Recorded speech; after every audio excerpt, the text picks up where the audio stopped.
now the second part of the job, which is going to be to try and change that valve there, which is leaking. The first thing I'm going to do is disconnect it. Not sure how easy that's going to be, but we'll see. Okay, I've loosened the outer nut. That's probably ready to undo by hand, I would say. Yeah, I can undo that by hand. Basically, I'm working from the outside in.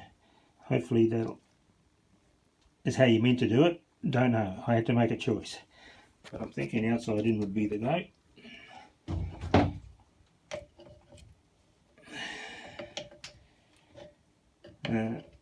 Unfortunately, I didn't have a fixed spanner big enough to go on that, so I've had to use one of the adjustable spanners. That seems to be doing the job okay.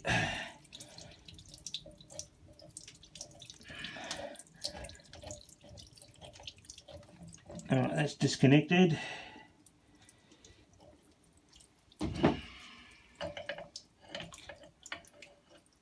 I'll try the other one now. Get that fitting off.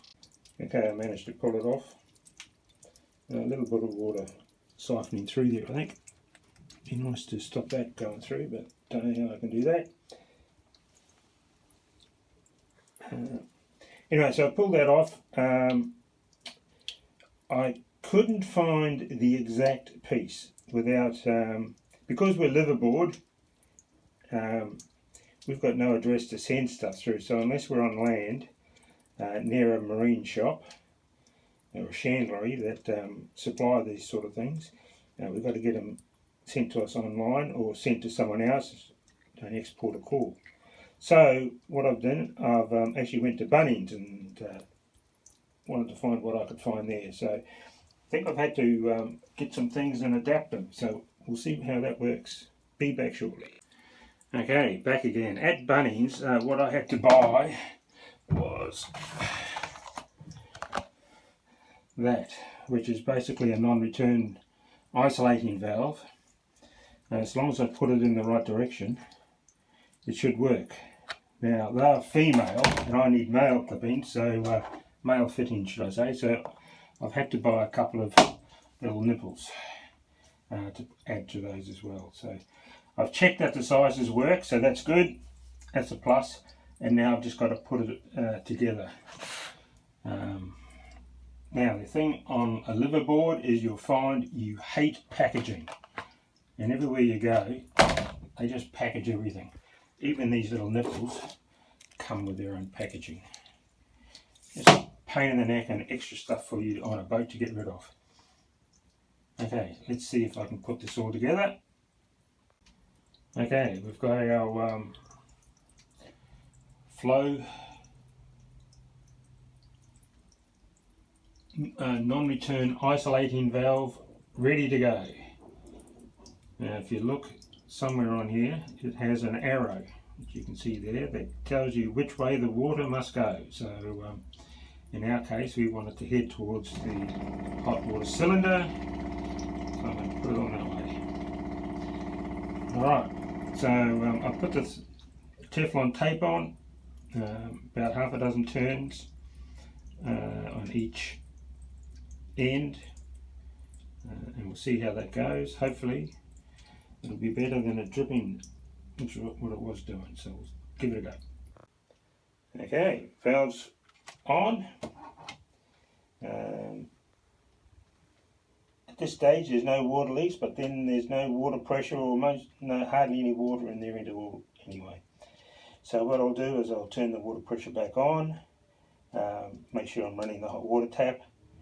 Although the hot water system's not on, it should be able to still fill that tank up and get the air bubbles out before I turn it all back on.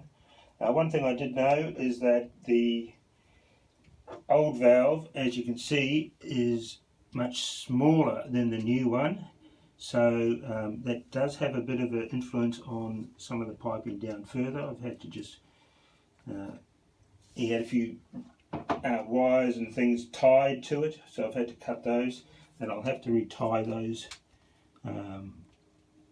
back to something else later on. I'm just going to check see that it works first before I bother to do all that sort of thing. And as you see here, that's the outflow valve, this one here. That's the same as the one that I just replaced, so maybe I should have replaced that one at the same time. We'll see if this one works, and if it does, then maybe that's a job for next time. I've turned the water pressure on.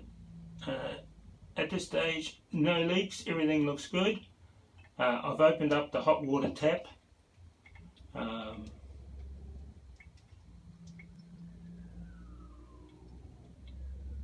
So that's going. Oh yes, I can see the outflow is, I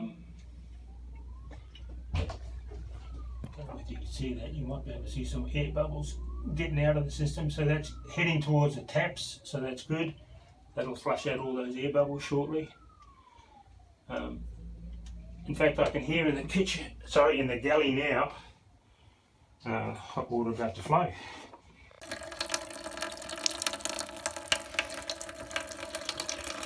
The pressure's building up.